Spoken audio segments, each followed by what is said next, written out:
Olá, tudo bem com vocês? Sejam bem-vindos à continuação desse estudo, justamente sobre a parábola das 10 virgens, clamor da meia-noite, seguindo aqui na apostila. Nós já tivemos 3 vídeos com os 3 capítulos anteriores estudando, um vídeo extra também sobre o capítulo 1. E vamos agora entrar no capítulo 4 do nosso estudo, que fala sobre a mensagem do segundo anjo e o grande desapontamento. Aqui nós estamos trabalhando já mais próximos do final dessa primeira aplicação da parábola das 10 virgens, para depois adentrar mais adiante na segunda aplicação deste estudo profético maravilhoso. Aqui então, no primeiro tópico, na página 30 da apostila, fala sobre a mensagem do segundo anjo pregada pela primeira vez. Primeiro texto no Vida e Ensinos, páginas 50 a 51, diz que nossas esperanças centralizaram-se então na vinda do Senhor em 1844. Esse era também o tempo para a mensagem do segundo anjo, que voando pelo meio do céu clamou: caiu, caiu Babilônia, aquela grande cidade. Aquela mensagem foi pela primeira vez proclamada pelos servos de Deus no verão de 1844, e como resultado dela, muitos abandonaram as igrejas caídas. Em conexão com essa mensagem, deu-se o clamor da meia-noite, aí vem o esposo sair-lhe ao encontro.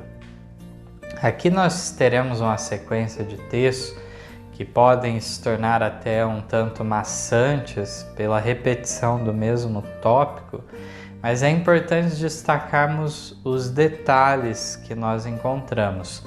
Quando estudamos a história adventista, já desde 1798, o que nós encontramos é alguns autores já falando dessa mensagem do segundo anjo desde 1843, alguns vão falar, que foi o caso de Carlos Fitt pregar.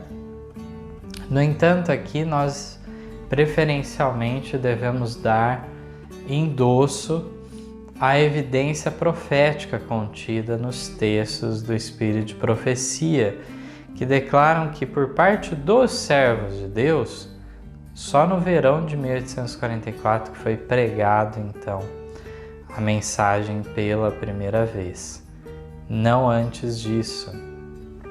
Ainda que alguns possam ter chegado a essa conclusão de aplicar Babilônia não só à Igreja Católica, mas também nas igrejas protestantes, mesmo que tenham chegado antes dessa data à conclusão, foi a partir dessa data que, como corpo de pregadores, saíram a pregar. Isso em consequência de terem rejeitado a mensagem do clamor da meia-noite, a segunda data. Isso é importante porque no início desse texto que nós lemos, falou que as esperanças agora estavam centralizadas em 1844. Nós já observamos no vídeo anterior que em 1843, quando ela usa essa data, é aquela data do calendário judaico que se estenderia até o começo de 1844 do nosso calendário, na primavera, em 18 de abril, e não então de maneira como é quando ela fala de 1844, que é apontando para o fim deste ano. É importante que aqueles que tiverem alguma dúvida em relação à sequência de clamor e segundo anjo, qual vem primeiro, qual é o efeito, qual é a causa, estudarem mais uma vez o capítulo anterior. Aqui, rapidamente, nós podemos comentar que Ellen White diz de algo que foi real. Uma vez que o clamor da meia-noite, ele trouxe uma nova mensagem rejeitada pelas igrejas e, por consequência, os pregadores excluídos, que é o que fala no Primeiros Escritos 237, começar a pregar a mensagem do segundo anjo. Então o clamor vem antes, de fato. Isso é o que atesta de maneira muito clara o texto lá do Primeiros Escritos, como eu comentei. Aqui fala de um momento posterior já, daqueles que, como resultado da rejeição da mensagem, da exclusão dos pregadores, o que acontece? Eles abandonam as suas igrejas caídas, uma vez que ouvem a mensagem caiu Babilônia. E nesse período da mensagem segundo anjo sendo pregada, não foi abandonada a pregação do clamor da meia-noite, mas as duas foram dadas em conexão, como o texto diz. Próximo texto, História da Redenção 364, 365. Quando as igrejas repeliram o conselho divino, ao rejeitar a mensagem do advento, também o Senhor as rejeitou. O primeiro anjo é seguido por um segundo que proclama: caiu a Babilônia, aquela grande cidade que a todas as nações deu a beber do vinho da ira da sua prostituição. Esta mensagem foi entendida pelos adventistas como anúncio da queda moral das igrejas em consequência de sua rejeição da primeira mensagem. A proclamação, caiu Babilônia, foi dada no verão de 1844. Como resultado, cerca de 50 mil abandonaram estas igrejas. Uma informação adicional aqui que nós recebemos, né? Essa quantidade de pessoas. E aqui então relaciona a mensagem do clamor, obviamente, com a mensagem do primeiro anjo. O que poderia ser a não ser essa mensagem. Aí vem a esposa ele encontro, faz parte da mensagem do primeiro anjo, com certeza, e não em referência ao segundo anjo. Mas a consequência da rejeição da mensagem do primeiro anjo, do clamor da meia-noite, vem então a mensagem do segundo anjo. Texto semelhante, mais uma vez, que nos traz informações a mais, no Grande Conflito, página 376. Como sua obra tendia a edificar as igrejas, foi por algum tempo olhada com favor, falando da obra de Guilherme Miller, né? Por algum tempo as igrejas favoreceram, traziam pessoas de fora, conversões e assim por diante. Mas decidindo-se os pastores e os dirigentes religiosos contra a doutrina da segunda vinda de Cristo, e desejando suprimir toda agitação a respeito, não somente se opuseram a ela do púlpito, mas também negaram a seus membros o privilégio de assistir a pregações sobre o assunto, ou mesmo falar de tal esperança nas reuniões de oração da igreja. Assim, encontraram-se os crentes em grande provação e perplexidade, amavam suas igrejas, e repugnava-lhes o separar-se delas. Mas como vissem suprimido o testemunho da palavra de Deus e negado o direito de pesquisar as profecias, compreenderam que a lealdade para com o Senhor lhes vedava a submissão. Não poderiam considerar os que procuravam excluir o testemunho da palavra de Deus como constituindo a Igreja de Cristo, coluna e base da verdade. Daí os se sentirem justificados em desligar-se dessas congregações. No verão de 1844, aproximadamente 50 mil se retiraram das igrejas. Então nós vemos, em relação a esses detalhes que nos são dados a mais nesse texto, que de fato as igrejas não queriam ouvir mais em relação àquela mensagem do advento. Aqui diz que aqueles que acabaram por sair das igrejas, eles amavam suas igrejas, repugnavam-lhes separar delas. Mas viram o quê? Que o testemunho profético estava sendo eliminado do meio deles, não tinham direito de pesquisar, dar testemunho em relação a isso, portanto, entenderam o quê? Que a lealdade ao Senhor não harmonizava-se com uma submissão a essas igrejas e, portanto, se sentiram justificados a sair delas. Na História da Redenção 366 também fala que os adventistas, vendo que as igrejas rejeitavam o testemunho da palavra de Deus, não mais podiam considerá-las como constituindo a igreja de Cristo, coluna e firmeza da verdade. E quando a mensagem caiu Babilônia começou a ser anunciada, eles se sentiram justificados da separação de sua antiga associação. Então, mais uma vez aí, destacando a rejeição por parte das igrejas protestantes da época. Só nos Estados Unidos havia já uma variedade de mais de uma dúzia de igrejas, né? E todas elas estavam unidas contra essa mensagem. Aqui nós temos um texto também na página 31 do Primeiros Escritos, página 242. Diz assim: ouvi então uma voz dizendo aos que tinham sido empurrados, escarnecidos: retirai-vos, retirai-vos, saí daí, não toqueis coisa imunda.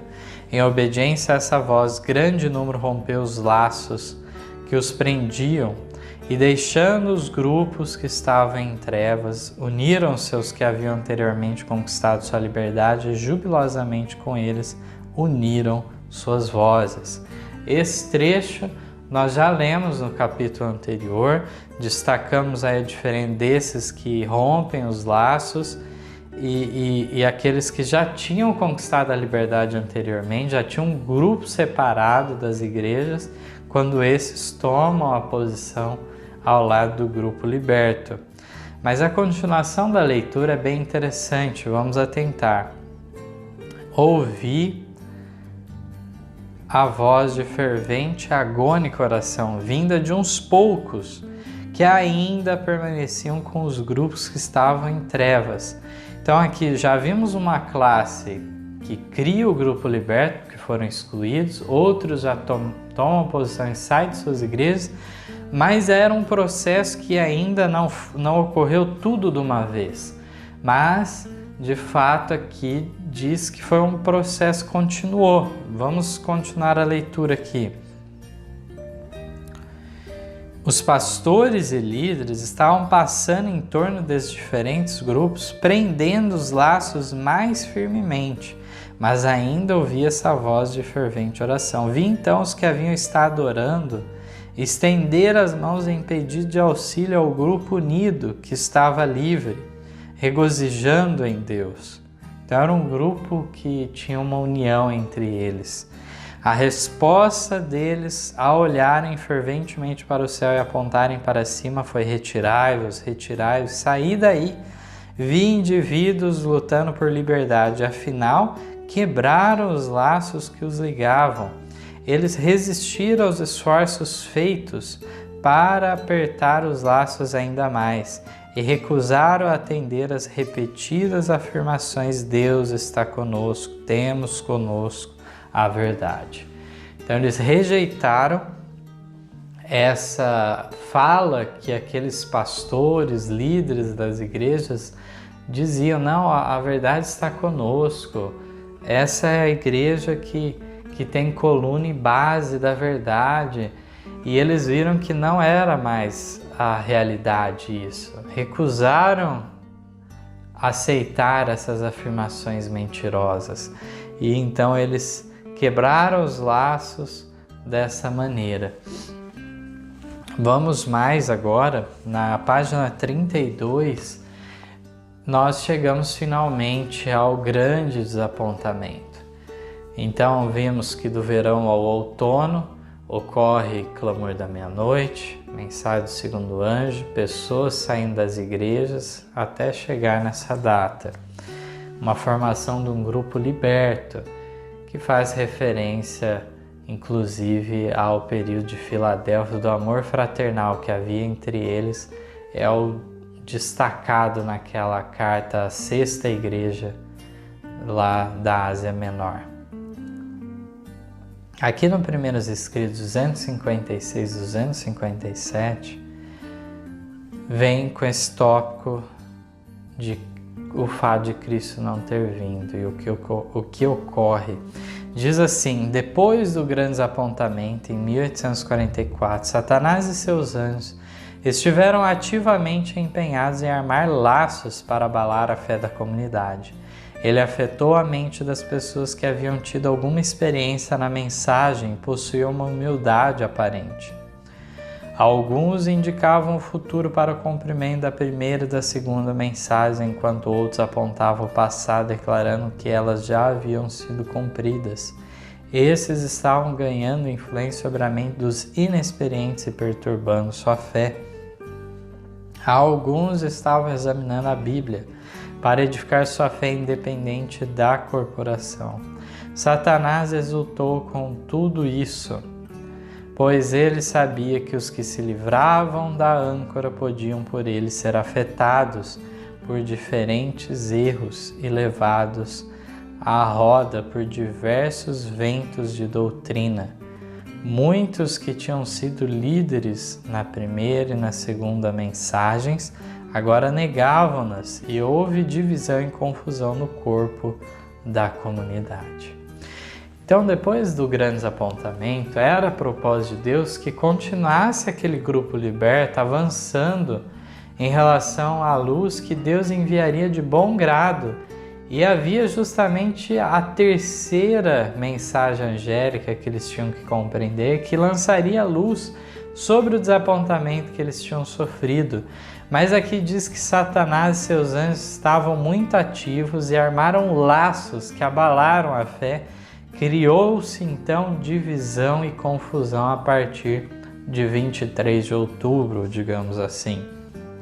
E aqui nós vemos de maneira clara que alguns agora, as profecias que eles tinham estudado com tanto interesse, entendendo que era no presente o cumprimento, jogavam elas para o passado, colocando em pouca importância, relevância o cumprimento delas, ou ainda indicando o futuro.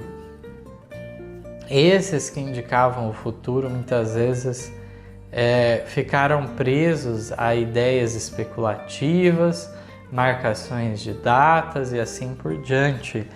Aqui diz que estes, então, falsos mestres, perturbaram a mente dos inexperientes, né? E dessa maneira nós vemos que alguns, em meio a essa divisão e confusão que ocorreu, alguns queriam agora edificar sua fé independente de corporação. Nós bem sabemos que não é assim. O correto, Deus tem sim um ministério na terra. Quando Ele fundou sua igreja aqui nessa terra, Ele delegou aos seus apóstolos o batismo e todos eram batizados numa só igreja. Vamos mais adiante nesse aspecto aqui, dizendo que Satanás conseguiu fazer que muitos jogassem fora a âncora, né? E dessa maneira diferentes erros eles adotavam, eram levados por diversos ventos de doutrina. Essas confusões que nós vemos, Ellen White fala na Review and Herald de 31 de outubro de 1899, que tem uma relação com também o estudo da parábola. Ela diz: muitos que haviam saído ao encontro do noivo nas mensagens do primeiro e segundo anjos recusaram a terceira, a última mensagem probante que deve ser dada ao mundo. Ora, uma experiência semelhante se verificará quando for feito o último chamado. Todos os detalhes dessa parábola devem ser cuidadosamente estudados. Então esse texto faz referência ao que o texto anterior nos dizia, que muitos que tinham sido lidos na primeira e segunda mensagem agora negavam. E uma vez que eles negavam essas mensagens, não foram alcançados também pela terceira mensagem. Um pequeno grupo apenas aceitou. Vemos que isso corresponde a o que o texto aqui da Review and Herald diz, que muitos saíram ao encontro do noivo nas mensagens do primeiro e do segundo anjo, mas recusaram a terceira. E ela diz que uma experiência semelhante se verificaria novamente quando fosse feito o último chamado, ou seja, na segunda aplicação, ocorreria mais uma vez essa descrença e divisão no corpo da comunidade. Quando que ocorre essa descrença e divisão no corpo da comunidade? É justamente não no período anterior ao clamor, mas durante o clamor que ocorre essa descrença. Isso de fato, como nós vamos ver quando estudarmos a aplicação para os nossos dias, nós veremos que se repetiu a história de fato. O próximo capítulo que nós iremos estudar entrará então um pouco mais nesse aspecto do que ocorre na segunda aplicação em repetição ao que estava esperado, né? Aqui temos o texto do Grande Conflito, página 404, que diz que os crentes fervorosos e sinceros haviam abandonado tudo por Cristo, desfrutando sua presença como nunca antes. Conforme acreditavam, tinham dado o último aviso ao mundo e, esperando serem logo recebidos na companhia do Divino Mestre e dos anjos celestiais, tinham-se em grande parte retirado da companhia dos que não receberam a mensagem. Com intenso desejo haviam eles orado: vem, Senhor Jesus, e vem presto. Mas ele não viera. E agora assumir de novo o fardo pesado dos cuidados e perplexidades da vida, suportar as acusações e zombarias de um mundo escarnecedor, era uma terrível prova de fé e paciência. Não foi fácil a situação com que eles se depararam, não era algo simples de passar, mas eles de fato tiveram a companhia dos anjos celestiais em favor deles. De maneira alguma, naquele momento de prova, Deus tensionava abandoná-los, de maneira alguma. Vamos mais agora nos nossos estudos. Agora, na página 33, temos na 408 do mesmo livro o seguinte texto: a esse tempo se aplicavam as palavras: mas o justo viverá da fé. Dado o fato de haver a brilhante luz do clamor da meia-noite lhes resplandecer no caminho, e terem visto descerrarem-se as profecias e em rápido cumprimento os sinais que declaravam estar próxima à vinda de Cristo, haviam caminhado, por assim dizer, pela vista. Agora, porém, abatidos por verem frustradas esperanças unicamente pela fé em Deus e em sua palavra, poderiam permanecer em pé. O mundo escarnecedor dizia: fostes enganados, abandonai vossa fé e dizei que o movimento do advento foi de Satanás. Declarava, porém, a palavra de Deus: se ele recuar, a minha alma não tem prazer nele. Renunciar então à fé e negar o poder do Espírito Santo que acompanhar a mensagem seria recuar para a perdição. Que texto, né? Que nós vemos aqui mostrando como que pela fé ainda permanecer em fidelidade para com Deus, e deste modo então eles viam que o mundo estava falando uma loucura, que o poder do Espírito Santo tinha sido manifestado naquela mensagem, não poderiam recuar, mas avançar. Também no Grande Conflito 403 e 404, fala das pessoas que, de fato, renegaram essa mensagem. Numerosa classe que tinha professado crer na próxima vinda do Senhor, renunciou à fé. Alguns que se sentiam muito confiantes ficaram tão profundamente feridos em seu orgulho que pareciam estar a fugir do mundo. Como outrora Jonas, queixavam-se de Deus e preferiam a morte à vida.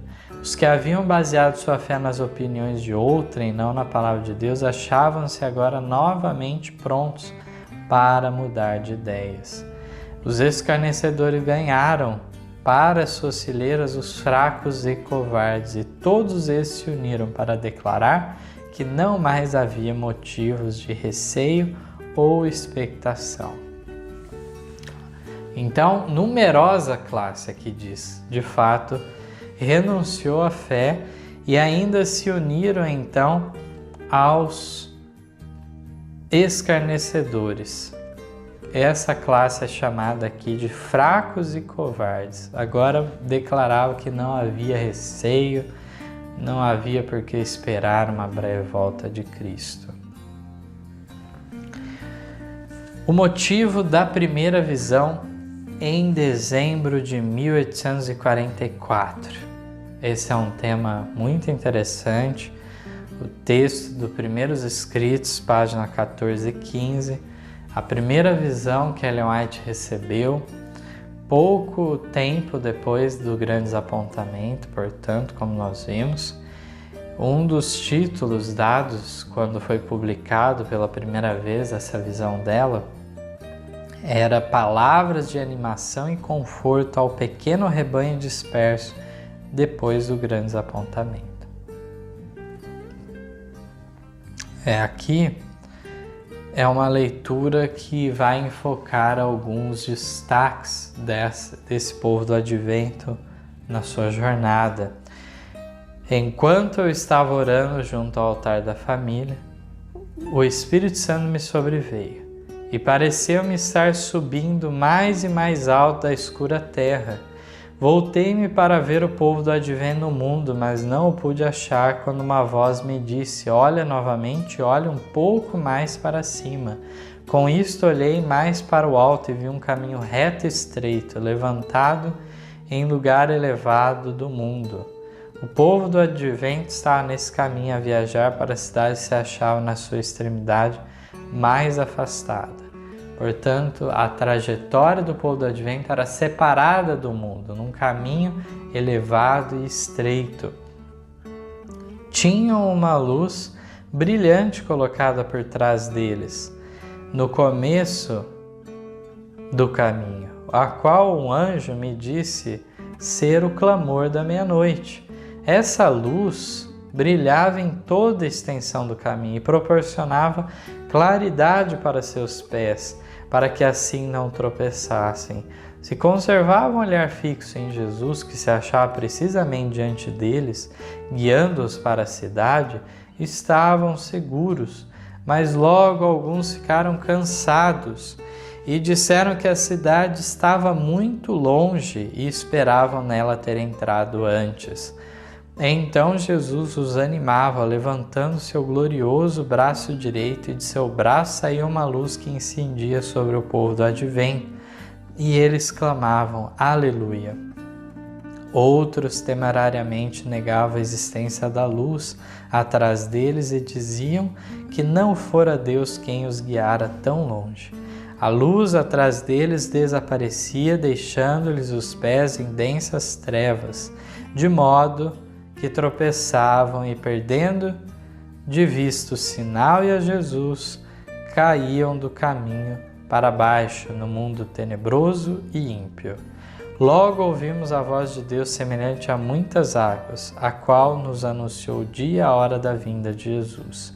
Os santos vivos, em número de 144.000, reconheceram e entenderam a voz, ao passo que os ímpios julgaram fosse um trovão ou terremoto.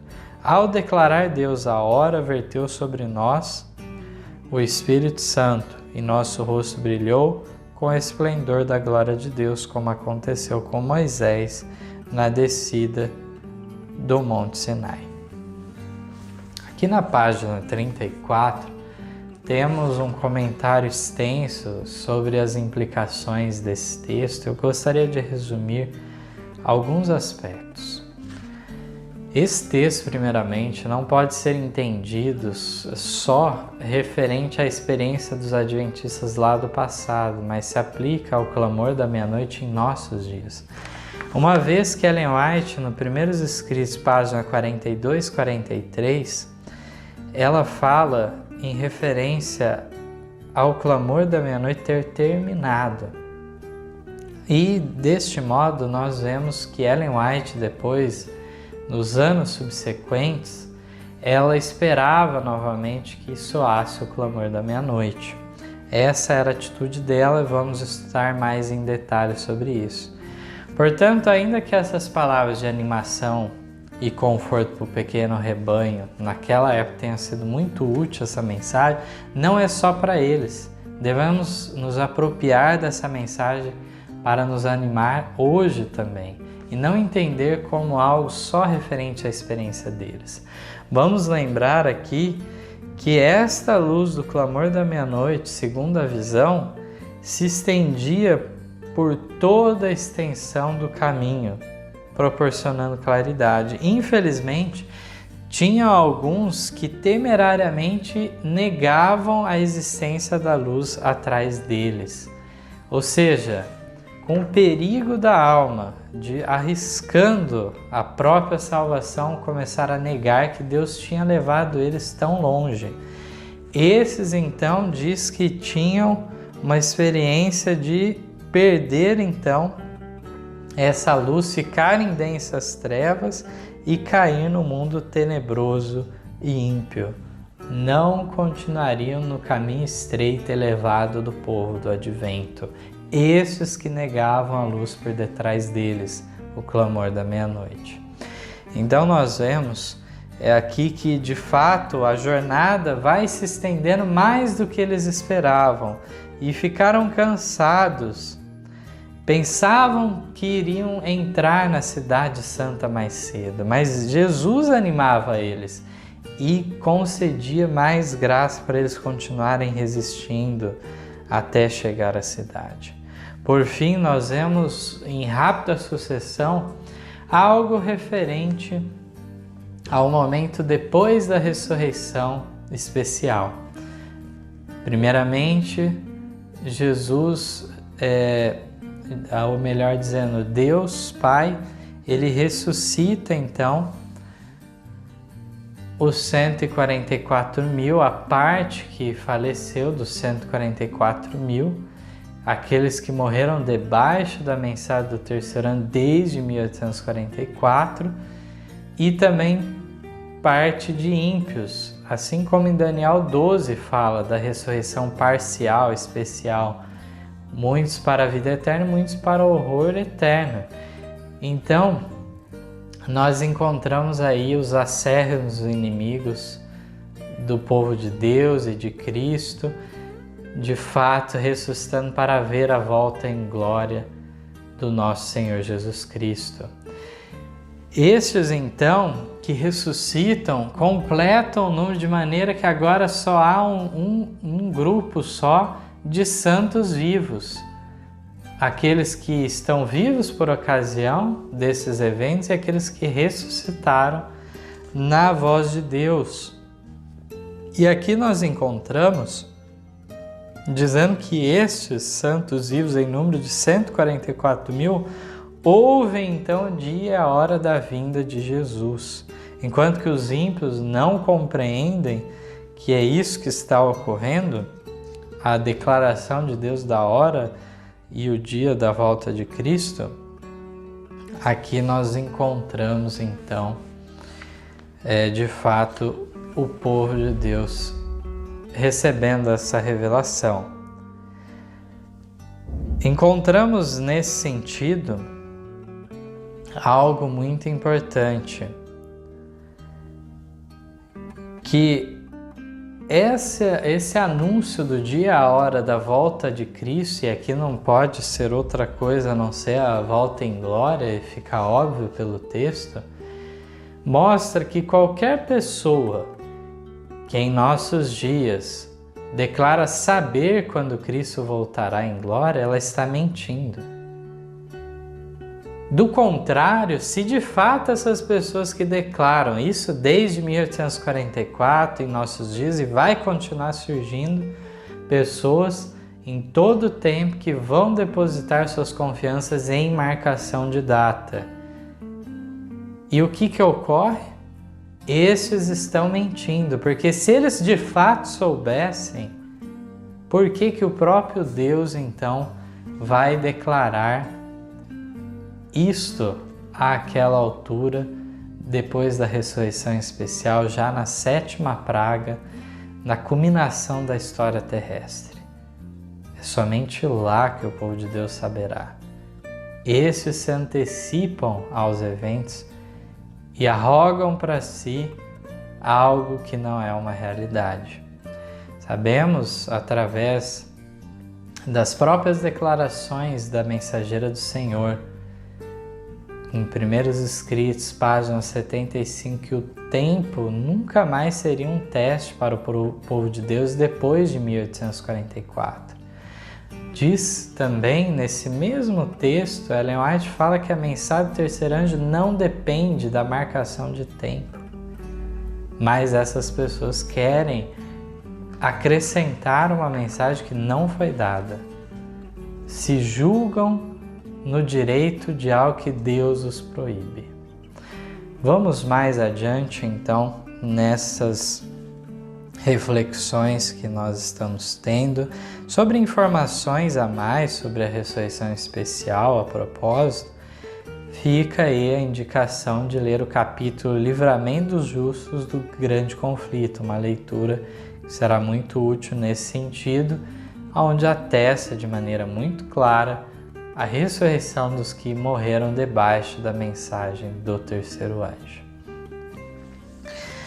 Aqui na página 35 da apostila, nós temos o título Para os que descreram, fechou-se a porta da graça.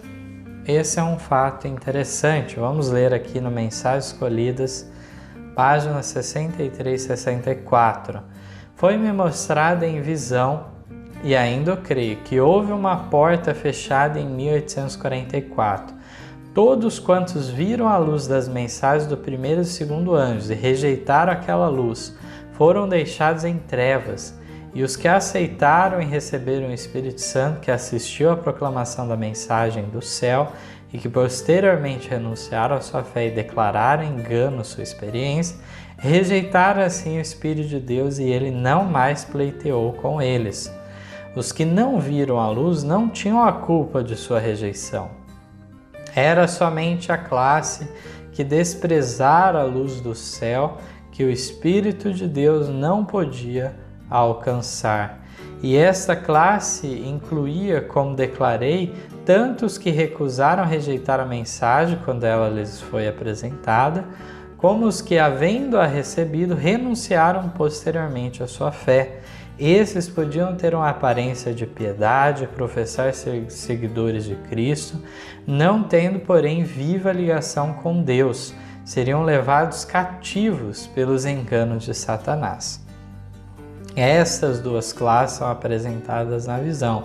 Aqueles que declararam ser um engano a luz que haviam seguido e os ímpios do mundo que, havendo rejeitado a luz, haviam sido rejeitados por Deus. Não é feita nenhuma referência aos que não haviam visto a luz, não sendo, portanto, culpados de sua rejeição. Aqui ela está explicando também em partes o que ela tinha visto naquela primeira visão que nós comentamos. Encontramos dessa maneira informações importantes sobre o fato de, antes que haja um fechamento geral da porta da graça, há muitas vezes em certas gerações, em certos eventos específicos, um fechamento da porta da graça de maneira limitada. Ellen White, nesse mesmo texto Mensagens Escolhidas, ela, antes de entrar no tema aqui dos adventistas, ela justifica essa posição, por exemplo, dando o caso de Noé, na época do dilúvio, então, que houve um fechamento da porta da graça e se salvou a família de Noé. O restante foi rejeitado por Deus e destruído. Também na época de Ló ocorreu de maneira semelhante uma porta fechada para Sodoma e Gomorra. E no limite desse tempo que Ló foi salvo. Mas vemos aqui que em 1844 houve uma porta fechada. Alguns declaravam que Ellen White queria fechar a porta da graça para todo mundo. E essa foi uma posição nutrida por alguns adventistas logo depois do grande desapontamento. Mesmo Guilherme Miller, no primeiro momento, declarou que de fato já tinha sido feita a obra de pregação do Evangelho e agora era só aguardar a volta de Cristo, que logo apareceria nas nuvens do céu, visto que a porta já tinha se fechado. E a própria condição das pessoas escarnecendo parecia que colocava elas para além da salvação. No entanto, havia pessoas que não tinham ouvido ainda em relação a essa mensagem. E é esse aspecto que Ellen White destaca. Enquanto que, de fato, fala de duas classes, aqueles que ouviram e rejeitaram e aqueles que aceitaram e depois voltaram atrás e que para eles não tinha mais salvação, havia a porta da graça fechada para eles, havia muitos a serem alcançados pela mensagem ainda. Aqueles que não ouviram não tinham culpa em relação a essa mensagem. Então, Ellen White deixa muito claro esse ponto nesse texto e fica acima de qualquer dúvida tanto o aspecto de uma porta fechada de maneira limitada, parcial para alguns, como aberta para outros ainda. Aqui temos o grande conflito, página 378, falando sobre as mesmas causas produzem os mesmos efeitos. É justamente que Ellen White declara que isso ela traz um princípio geral para nós. Onde quer que exista causa idêntica, os mesmos efeitos se seguirão. Aquele que deliberadamente abafa as convicções do dever pelo fato de se achar este em conflito com as tendências pessoais, perderá finalmente a faculdade de discernir a verdade do erro. Obscurece o entendimento, a consciência se torna calejada, o coração endurecido e a alma se separa de Deus. Onde a mensagem da verdade é desdenhada e tratada levianamente, ali a igreja se envolve em trevas, esfriam a fé e o amor, entram a separação e a discórdia. Dessa maneira, vez após vez, durante essa história de pecado, temos visto pessoas chegarem ao limite da misericórdia divina e pecarem contra o Espírito Santo devido ao endurecimento do coração. Essas pessoas, elas não foi um ato isolado, único, que colocou elas nessa posição, mas de fato a resistência contínua e o Espírito Santo cada vez podendo atingir menos essa consciência, chega ao ponto de abafar a tal ponto que já não discerne o certo do errado, a verdade da mentira. E desse modo aqui diz que para esses fica sem oportunidade, porque trataram levianamente, desdenharam da mensagem provinda de Deus. Grande risco há para aquela classe que inclusive acumula uma rejeição de não só não aceitar a mensagem de Deus, mas de denunciá-la como provindo de Satanás. Essa foi a acusação de vários judeus contra a obra de Jesus, dizendo que na realidade os milagres dele vinham de Beelzebu. Desta maneira nós vemos uma situação difícil. Essas pessoas se colocam numa posição de até mesmo chegarem a acreditar nisso que estão declarando. Um exemplo muito claro se encontra na rebelião de Coré, Datã e Abirão, lá no deserto contra Moisés e Arão. Naquela rebelião, se vocês olharem no livro Patriarcas e Profetas, Ellen White declara que Coré acreditava que ele estava fazendo a obra de Deus. Ele foi tão longe nessa sua rebelião que ele acabou crendo na mentira que ele tinha inventado. Que condição terrível, que possamos estar livres disso, não venha ocorrer com nenhum de nós tal posição irremediável como mostram os textos. Aqui temos agora o paralelo com o antigo Israel.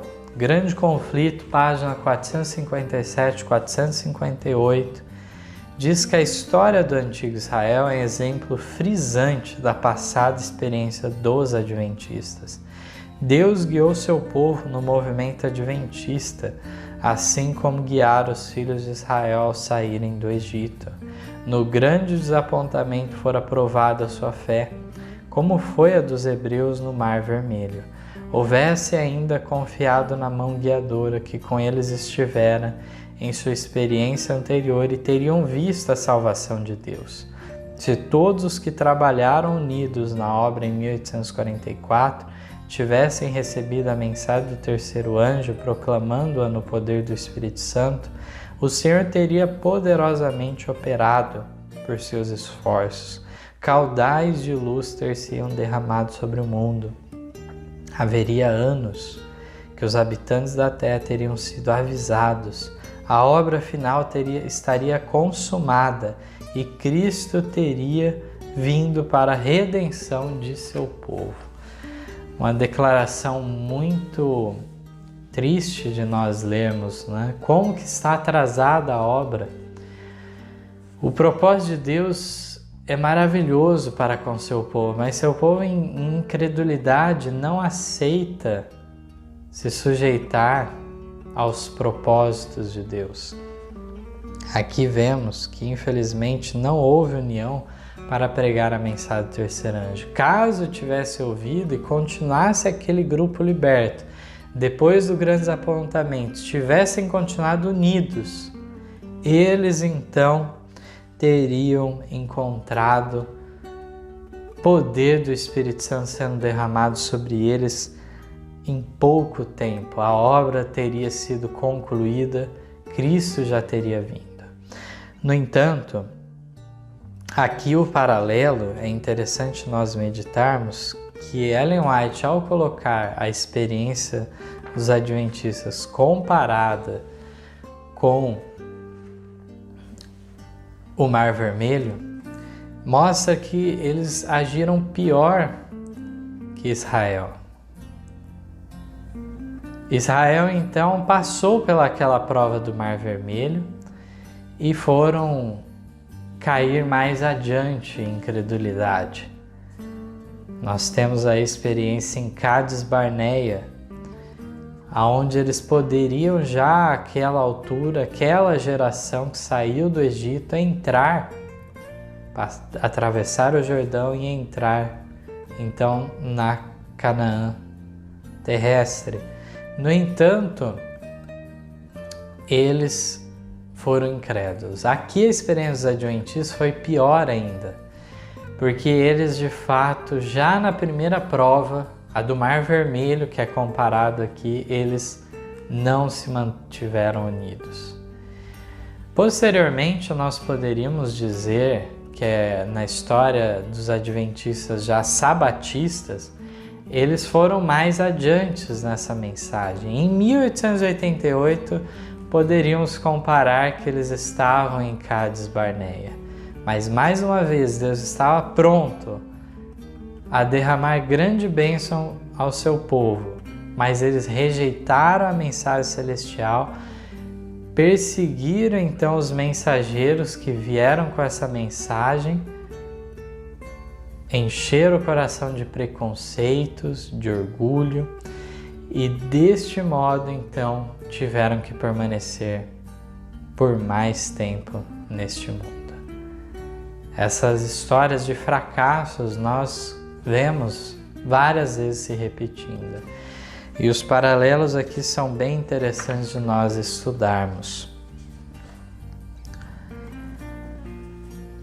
Aqui no Grande Conflito, página 458, aqui na página 36 da apostila, nos diz assim: Não foi a vontade de Deus que os filhos de Israel vagueassem durante 40 anos no deserto. Desejava ele levá-los diretamente à terra de Canaã e ali os estabelecer como um povo santo e feliz, mas não puderam entrar por causa da sua incredulidade. Por sua reincidência e apostasia, Pereceram os impenitentes no deserto e levantaram-se outros para entrarem na terra prometida. Semelhantemente, não era a vontade de Deus que a vinda de Cristo fosse tão demorada e que seu povo permanecesse tantos anos neste mundo de pecado e tristeza. A incredulidade, porém, os separou de Deus, como se recusassem a fazer a obra que lhes havia designado. Outros se levantaram para proclamar a mensagem. E aqui, na continuação, temos um texto Mensagens Escolhidas, volume 1, página 67. Os anjos de Deus, em suas mensagens aos homens, apresentam o tempo como muito breve. Assim ele me tem sido apresentado.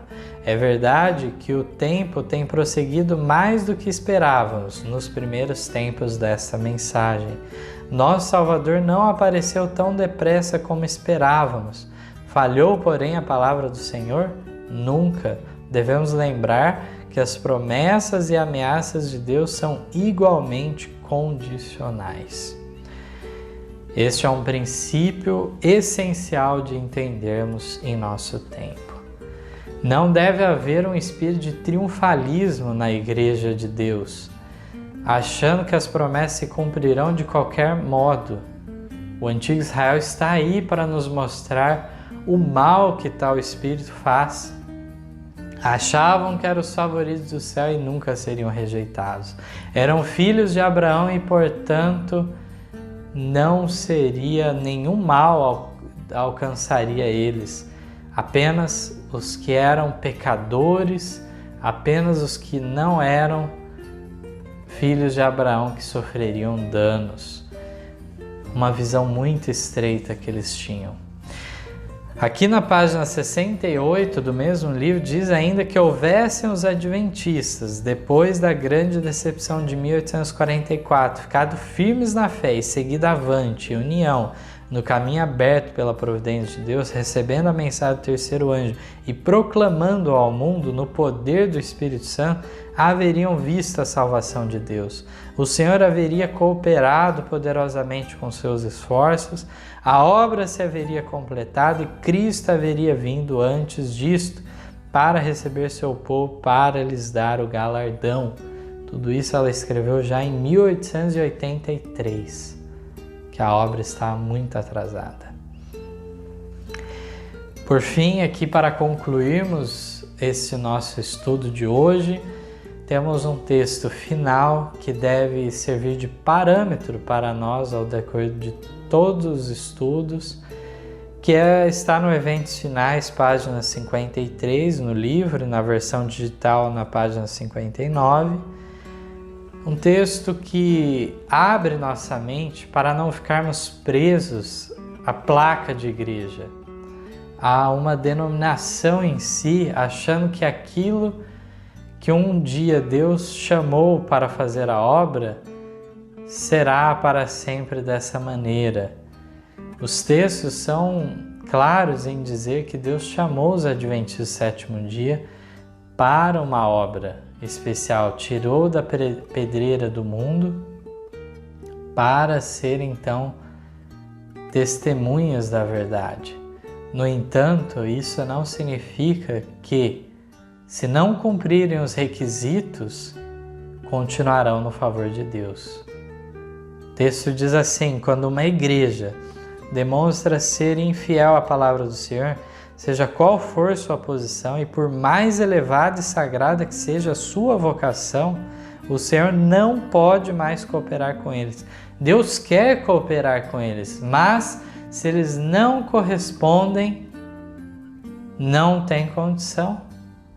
Como Deus vai agir através de um ministério apostatado?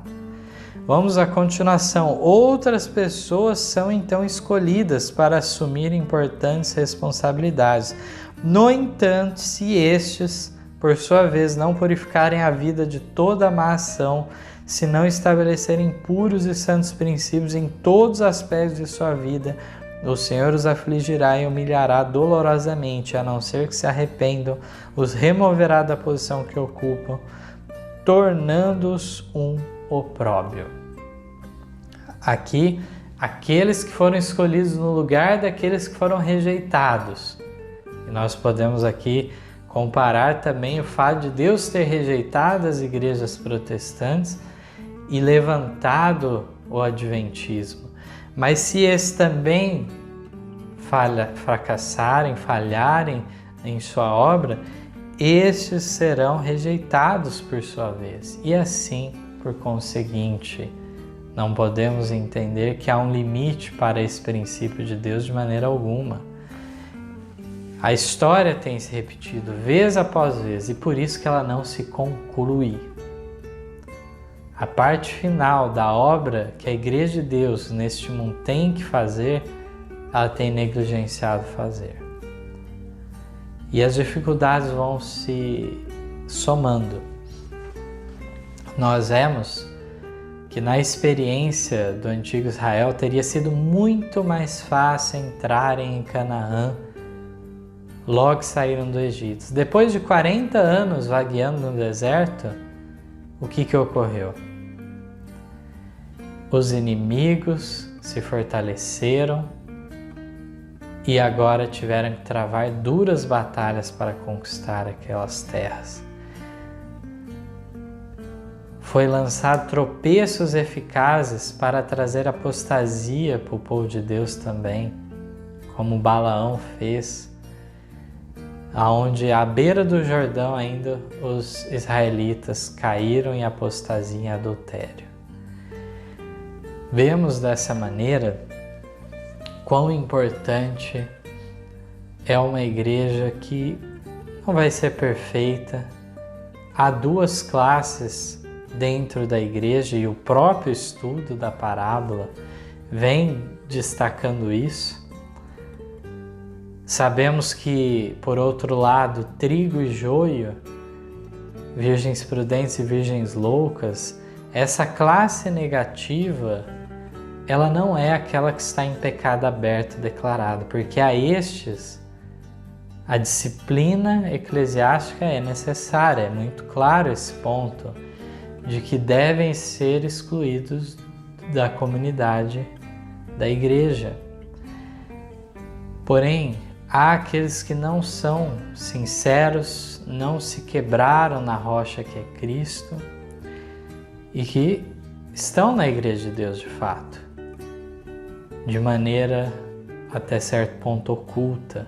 A influência desses é negativa de fato, lançam sombras na igreja, mas numa aparência exterior professam a mesma fé religiosa, defendem as mesmas verdades. No entanto,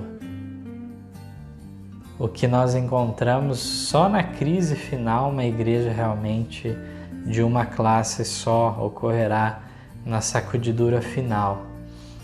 Mas ainda hoje, em nossos dias, e o texto do Serviço Cristão, a página 253, deixa muito claro em relação a isso, que de fato não há condição de Deus trabalhar com um povo que não seja esclarecido e cooperador. E aí Ellen White fala naquele texto do Serviço Cristão, página 253, que quando houver a maior parte nessa condição favorável, Deus reconhecerá esse fato e o Espírito Santo será derramado então. Deste modo, a maior parte dos membros da igreja estarem na condição de esclarecidos e cooperadores, ou seja, a teoria e a prática, um reavivamento e uma reforma, ocorrendo isso, Deus poderá concluir sua obra com seu povo. Que Deus esteja nos iluminando a cada dia.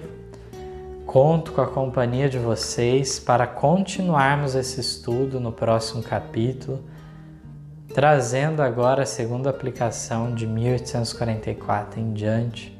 Muitos detalhes serão elencados aqui, e inclusive mais detalhes sobre os símbolos dessa parábola serão entendidos nesses próximos capítulos. Eu conto com a presença, com a companhia de vocês nos vídeos seguintes. Esses estudos progressivamente estão avançando numa direção solene, soleníssima, de nos anunciar a mensagem do clamor da meia-noite para os nossos dias, o anúncio da vinda como ladrão, que possamos fazer parte dessa pregação. Amém. Em nosso site vocês encontrarão estudos, notícias, dicas de saúde, além de todas as nossas lições. Participem conosco através da nossa página no Facebook e assistam todas as nossas lições através do YouTube.